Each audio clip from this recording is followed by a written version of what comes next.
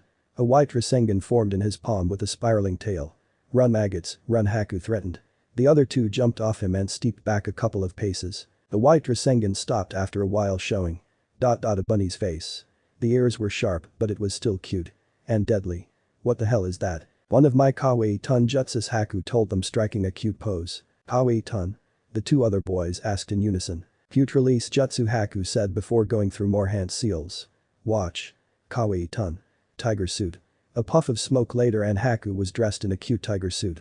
His face was revealed, but his nose was black and 3 lines were drawn across his face, obscuring his freckles and showing off a very cute kid and little early for Halloween. Look at that. Kawaii. Oh, he's so cute. I wonder who's the daddy. Or if he has a brother my age. They are 26, so? Haku looked around to see himself the center of attention for every woman in the park. The little guy blushed before forming his hands into a hand seal. Stop looking at me. Warwick no jutsu. Version pervy woman. Haku was replaced by well, I'll leave that up to your imagination. As soon as Naruto arrived with Kakashi on his heels, they looked around to see female bodies strewn everywhere, rivers of blood pouring out of their noses, and large puddles of blood scattered around the entire area. Kakashi took one look at the scene and stepped away from Naruto. Thank God you don't have any more of those things, he said as Naruto smacked his forehead. Haku, he breathed. Said child turned to see his father and broke out into a face-splitting grin. Tusan, look. I caused mass mayhem and destruction. Can you teach me more of your jutsu now? Naruto began to bang his head on the nearby swing set. I should never bet against him. His luck is better than mine, Naruto said between hits. Kakashi looked to see Obito and Naru looking at Haku with stars for eyes. That was cool, Obito exclaimed. Kakashi suddenly had a really bad feeling. Hey, Chibineru-chan, Naru began as he ran up to the child. Can you teach me how to do that? Kakashi felt even more of a bad feeling crawling up his spine. With whatever jutsu Chibineru just preformed, Kakashi was sure it would be the end of Konoha as he knew it. Teach us how to do that. What did you call it? Warrick no jutsu. Version pervy woman. Naru asked hanging on to Chibineru's arm. Kakashi froze in fear. If Shizune heard that Obito wanted to know a pervy jutsu, then she would not hurt her precious little boy. No. It would be his perverted father who would pay the ultimate price. No sex for numerous years, not even on special occasions, the Icha Icha Paradise set would be burned for a bonfire, and Obito could be witness to his father's checking into the witness protection program to get away from his psycho wife. The three boys laughed at the expressions of the faces of Kakashi and Naruto.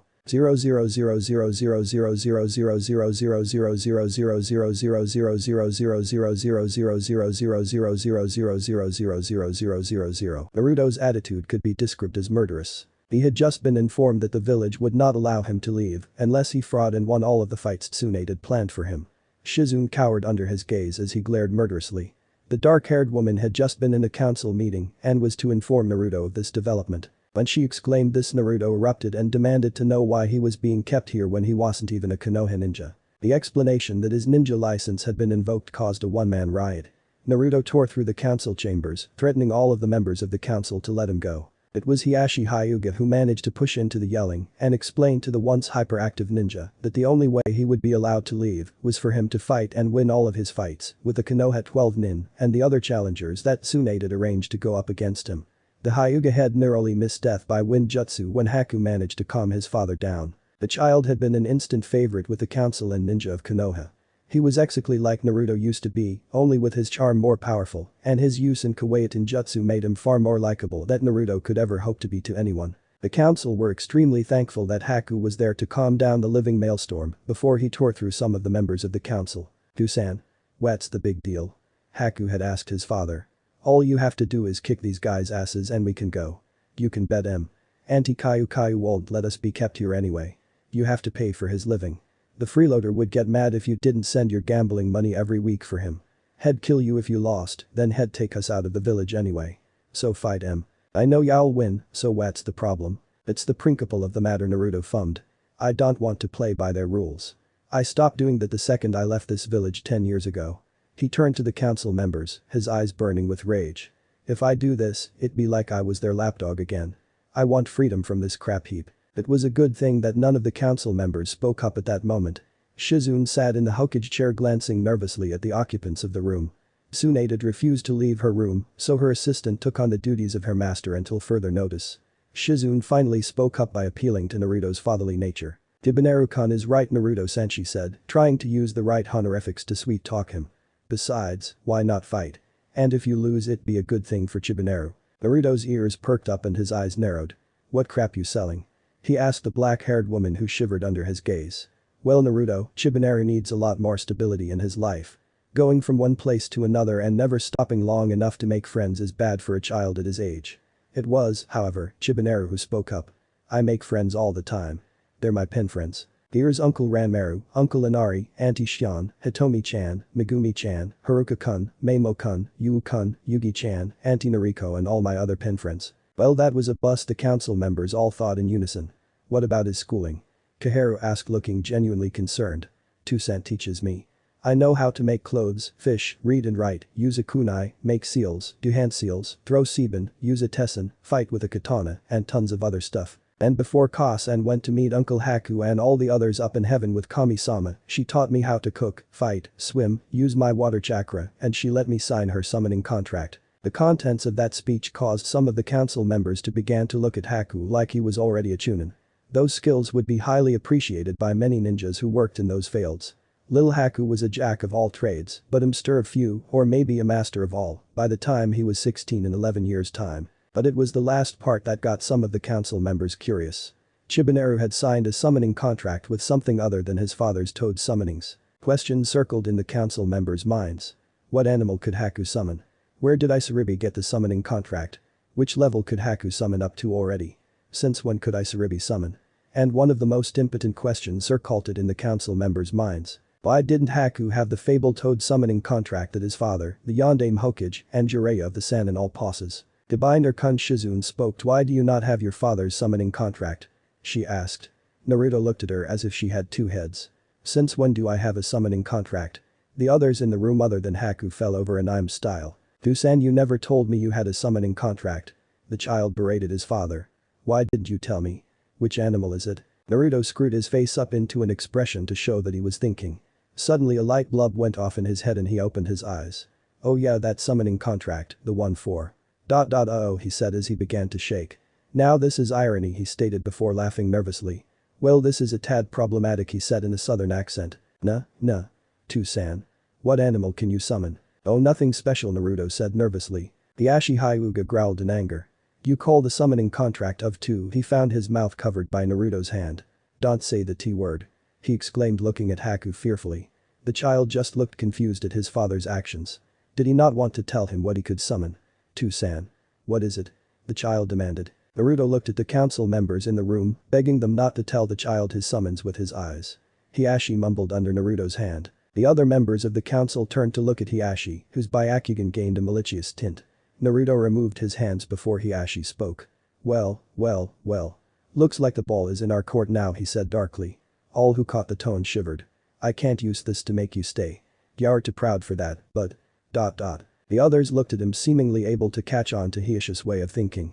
If you agree to participate into challenges Tsunade-sama has organized for you, then none of us will tell Chibimaru-san what your summoning animal is, because for some reason or another, you don't want him to know." Naruto saw his folly and groaned. He had given the council exactly what they needed. Leverage. Heika's schooling was taken care of. He had friends. He had minor stability, but the one thing he did not have was knowledge of Naruto's summoning animal. It was the one thing Naruto really wanted under wraps. "Shit," the blonde said as he began to growl obscenities that would have made Taiya blush like a schoolgirl with a crush. "Even after all this time, I am still a dope," Naruto muttered. "Alright. If you all swear to me on the lives of your children and of the lives of your families, not to tell Chibimaru about my summons, I will participate in this challenge, for all the good it'll do you, smug bastards." Shizune sighed as Naruto and Haku left the council chambers, which now held council members with families on the line, and a way of securing that Naruto would fight the challenges. This was turning into hard work. No wonder Tsunade-sama gets so drunk often. Like the Naru guy says, troublesome Shizune thought as now she had an odd craving for sake. Sakura Haruno found herself accompanying one of the delegations who would be traveling to Konoha to go through war talks and agreements. Sakura found herself under the piercing eyes of the Godin Kazekage as they approached the border between the land of fire and the land of wind. Accompanying the delegation of the cage were his wife, Mitsuri Sabaku, Kenkuro Sabaku, a figure hidden under a sand-colored cloak, though Sakura did detect red hair when the wind blew into the person's face, Tsunajoun Baki, and the Kazekage's son, Maizo Sabaku, her number one fan. The little boy was adorable. Long blood-red hair that framed his sun-kissed skin, delicate aquamarine eyes flared, divided by a cute cut nose. His eyes were slightly dark-rimmed, and he, unlike his father who had none, had whisker-thin eyebrows above his eyes. Maizo wore black shinobi sandals, a pair of cream-white shinobi pants and a sandy-colored t-shirt with a cute image of a raccoon stitched on the front. At his sides he held two genie-like bottles made out of sand, probably where he got his emergency supply. Maizo held on to Sakura's back, seeing as she was apparently the best person in the delegation to talk about medical ninjutsu. The child was obsessed with it, just as bad as he was obsessed with sandcastles, sand angels, and having his own pet raccoon. Nah, Sakura-san. Can you show me more healing jutsu? Would Hokage-sama teach me her Genesis rebirth technique? Sakura looked pleadingly to Gara and Mitsuri, both of who just innocently whistled on the wagon bound for Konoha. "Sakura-san." Maizo began again. "Any news from Konoha?" he asked, mispronouncing Konoha. "Did anything happen? Is there a new missing nin?" Sakura sighed. "You sure are a persistent little guy. Just like your dad, only he did it silently and killed whatever he was pursuing as soon as he could," she told him. Gara smirked as Maizo looked up at his father. "Sugoi," the small boy said as he turned to Sakura again. Sakura was beginning to get tired from walking with the child on her back. Kenkuro smirked from his place as the wagon driver. "Betting a little much for you, Haruno?" he asked snidely. The pink-haired medic growled something which only Maizo heard. He turned to his father with a confused expression. "Sama. What is a bloody sob Enichwanab?"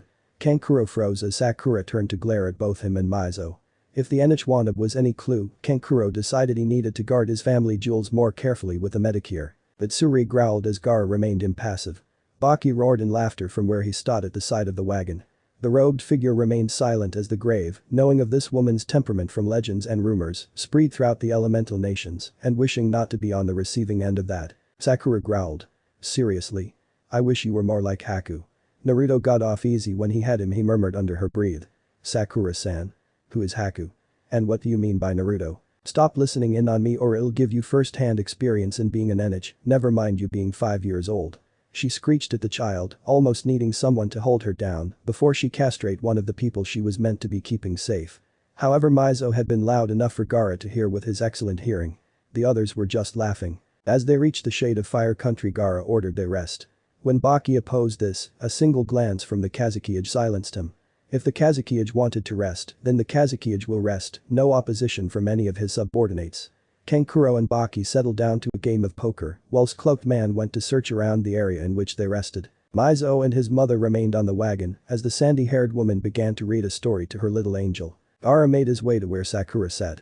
What did you mean by Haku and Naruto? He asked her dangerously. Sakura froze, but did not face him. Oh, nobody. You know Iruka's kid Naruto and his friend Haku. Yeah, that's right. Gara sat next to her. I can tell you're lying. You meant Naruto Uzumaki, didn't you? Who is Haku? He asked. Sakura continued to just sit there with a medical book in her hands. As Kazama, this is not the time to be speaking of such things. She began to get up and leave, but Gara-san grabbed her arm. Sakura remained silent but did nothing, not wanting to alert the others. He'll ask this once and only once, he commanded dangerously. Do you know where Naruto Uzumaki is? Sakura looked down shamefully. She was about to tell a foreigner about the secret they had been trying to keep under wraps. Well, Gara is the cage of an ally village, maybe it'd be okay. So long as he doesn't tell Tsun-sama I opened by big mouth. Tsunade-sama wanted him back, the council too. We retrieved him, but he insists he hates us. He spat in Tsunade-sama's face. Gara's eyes widened slightly and his pupils narrowed. Haku is a nickname. A middle name, in fact. We call him Chibinera not to confuse him with his father. Naruto is Chibinera's father. Naruto's a daddy. They're both in Konoha currently. It was supposed to be kept secret. The allies were only to know once they were in Konoha's walls. We're trying to get Naruto to rejoin. But for him to leave he must fight and win all the fights Tsunade-sama has arranged for him. Gara-san retreated and he stood up abruptly. Mitsuri, Kankuro, Baki, Aka-san, Mizo. We leave for Konoha now, he ordered, San shunshining onto the wagon once again as the cloaked figure returned and the others looked up with confusion. Hurry up. He ordered. 000000000000000. Currently Naruto was playing babysitter to Haku and his two new friends, sending death glares to any of the Konoha 12 who approached him and sending silent warnings to women who pointed out that Haku looked cute for their own safety. It was difficult dealing with a 5-year-old who could send you into a coma should you even attempt to call him cute when he doesn't want you to comment. Obito and Naru hadn't left Heika's side since they had all met a couple of days ago, except for dinner. In that time the young child had taught his two new friends how to use Warwick no Jutsu and two Kawaiian Jutsus. Naruto did nothing to stop him, figuring the village could do with a bit of chaos from the special hentai jutsu. Far from the quartet of Warwick users stood a pale-eyed Kunoichi looking down at Naruto from one of the buildings. Next to her stood her cousin, Niji. Both had activated Byakugan scanning and keeping an eye on the blonde rogue. Naruto-kun looks good with his hair in a top knot, Hinata commented half-heartedly. Niji repressed the urge to sigh. For 10 years Hinata had begun making waves in the clan of Hyuga. First was the abolition of the cage bird seal, replacing it instead with a seal on the hand, which could only be used by the head Hyuga and the person that held the seal. All members of the Hyuga were required to wear this, marking them as equals and taking away the threat that the main branch family held over the cadet branch. Secondly was the introduction of ninjutsu, jinjutsu, medical training and weapons training in the Hyuga clan. Hinata had made a case that the lack of these and the sole reliance of the Jayukin was making the clan weak. A quick demonstration where a couple of jounin from the village beat the Hyuga's Jayukin. Needless to say the Jayukin lost its importance in the Hyuga ranks as it became known only as the clan's common taijutsu. Next came that males could marry out of the family on the grounds that it was only women who had the ability to pass on the Byakugan. It was usable by both genders, but a male could not pass on the Byakugan. It was a woman's duty to pass on the Byakugan. The women of the Hyuga clan were told that their husbands were to marry into their clan so as not to lose the fabled bloodline. Fourthly was the addition of a summoning contract introduced into the clan and given only to those of any rank who showed unto the head of the clan the strength of their will and the strength of their hearts, as Hinata put it. The summoning contracts was one with sharks, a little gift Hinata was able to wrangle out of Kisame before she took his sword in rage and rammed it right up his butt using Kakashi's legendary taijutsu technique, cutting the fish man in half down the middle and giving her the right to the sword, which now hung in the relic shrine in the Hyuga compound. Niji smiled at the irony.